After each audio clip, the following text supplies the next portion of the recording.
year called 2012 Enigma: Blueprints for a Golden Age. And I really hope that all of you will support this work by buying this book when it comes out. It will come out in hardcover, because this book is going to have the most incredible synthesis of all the hard scientific data that I've put together to make this 2012 case that I've ever assembled under one roof. You're not ever going to be able to find it this complete and this thorough on my website. It's only going to be available in the book. And again, the book is not very expensive, so I don't need people hating on me about the fact that this is going to be something that we sell. The fact of the matter is that we all have a right to make money doing what we love. And what I love is to give spiritual teaching, but if I don't make money on it, then I can't do it. And so it's one of the most ridiculous things we see on the internet when people start attacking over such a trivial thing as paying $20 for a book or something. The fact of the matter is that we do exchange money as a form of exchanging value and energy. And so exchanging money with someone is a way of showing appreciation. It's a way of supporting the good effort that the person is making. And it's a way of helping to expand a consciousness that we can all be a part of. The mainstream world has not been delivering us with what we need in terms of higher consciousness. And so one of the things I found the most silly was these people who thought that I was rich because of whatever, that I had a housekeeper or that I, have a house with a mountain view. The fact of the matter is I do live in California. The housekeeper is part of the rent. And I found a place that is cheap because it's way remote from everything else in Los Angeles. So it's not as simple as you might make it out to be. Even if I were wealthy, that's not a bad thing either, because the fact of the matter is my website shows that almost everything I do is free. Granted, there are going to be things like the 2012 book that take pieces of my data and put them all together under one roof. But the vast majority of everything is freely released. And in every case, as more money comes in, the money gets circulated into things that will help people on larger and larger levels. So I have a comprehensive plan of what I will do if more money becomes available, and that includes having more staff to be able to put videos together, and a large number of those videos are also going to be free and they're going to be released. In fact, there is a demo reel that we're in the process of putting together to help promote the 2012 Enigma book to foreign publishers so that we can get foreign rights worked out for this book. And that's something that my publisher asked me to do. We had to make those YouTube videos public in order for my publisher to be able to watch them. And just in a matter of like a day and a half, people have found it from Google searches and they're starting to post it all around, even though it's not the final edit. And they really enjoy what we're doing. Well, that's the kind of thing that you need to finance. And so again, if you see people out there that are attempting to discredit me because we actually are not living on no money at all, that's pretty silly. The fact of the matter is that the youthful generation especially is very, very angry about the New World Order, the Illuminati, the corporate media, the oligopoly that has basically taken control of this planet.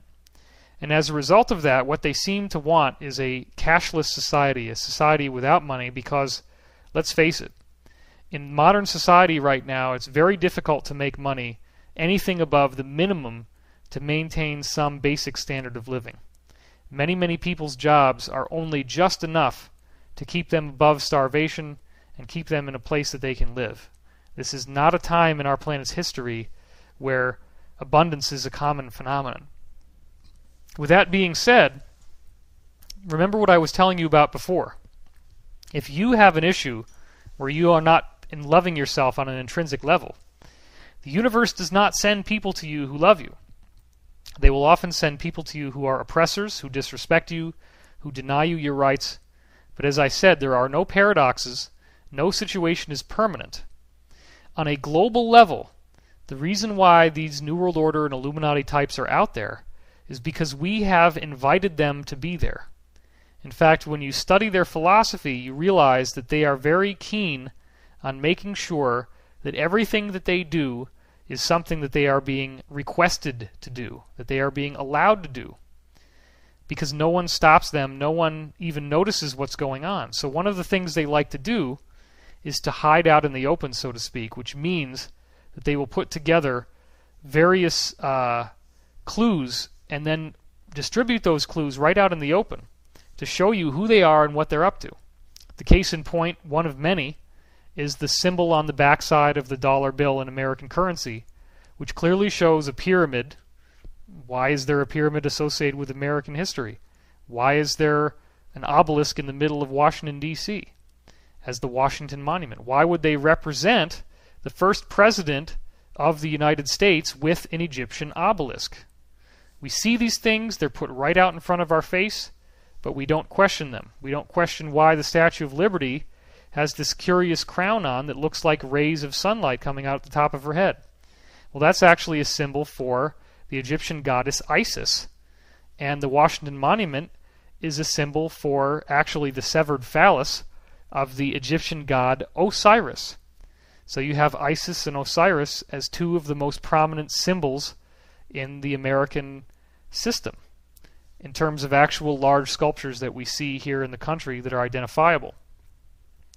So what's really going on? Well, they've never hidden it from you. It's very clear that they're obsessed with Egypt. They're obsessed with ancient mystery school teachings. They put out this stuff all over the place. There's a Masonic order that clearly is showing you the square and compass, which is the basic tools used in order to create geometry. So there's a very basic geometry component to this sacred science. And the geometry is why they're identified with buildings in the first place. Masons are those who build buildings. And so, in truth, what they talk about is Solomon's Temple, which is actually the underlying belief that we have an energy body and that we are building that energy body. So the Masons will say that they are building or rebuilding Solomon's Temple. And that's a metaphor for us creating a light body within ourselves. The symbol on the back of the dollar bill starts at the top with the words Annuit Septus, and that means God has favored our origins, or God has looked with favor on our beginnings. So that's talking about the origin of the United States. Of course, freedom has been a very important part of this country, and it's been written into the Constitution in a way that some other countries don't have, and that also clearly establishes the right for each person to believe how they want to believe, to not be confined to a theocracy where they're forced to have a certain religious persuasion. It's really in alignment with the divine truth as I understand it and as the Law of One has explained it, that we are all here to have our own experiences, and the only universal standard, the only real law in the universe is free will. Now again, free will is something that you can break if you want to. But when you start infringing on other people's free will, that's when the universe responds by giving you what most people now call karma, meaning that you will meet with an experience that is the same as what you've created. But let's also not forget that when you act in an unloving way towards yourself, when you disrespect yourself, you are attracting other people who will disrespect you. And that's the universe's way of giving you a mirror that will allow you to see the issues within yourself that have remained unhealed. So I'll make a rather dramatic case in order to illustrate what I'm talking about. There have been in history many, many families in which there is some sort of secret sexual abuse going on. And it can actually be incestuous, in which, for example, a father is molesting his daughter. And this only happens maybe seldomly, but when it does happen, it's never talked about, or she may be threatened, and it becomes this really, really dark secret. And this man, whoever he might be, actually does things like this, or in other cases maybe there's just violent verbal abuse, yelling, hitting, for example, things like that. And the person goes on basically thinking that they're a good person. I have worked with trauma and sexual abuse counseling because that's what my degree was in, psychology.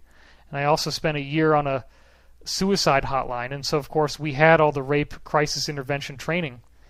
And one of the things you learn is that most of the time these abusers, when it comes to sexual abuse, will say something like, well, you need to learn about this. You need to learn about this before you get any older and you have sex with someone else.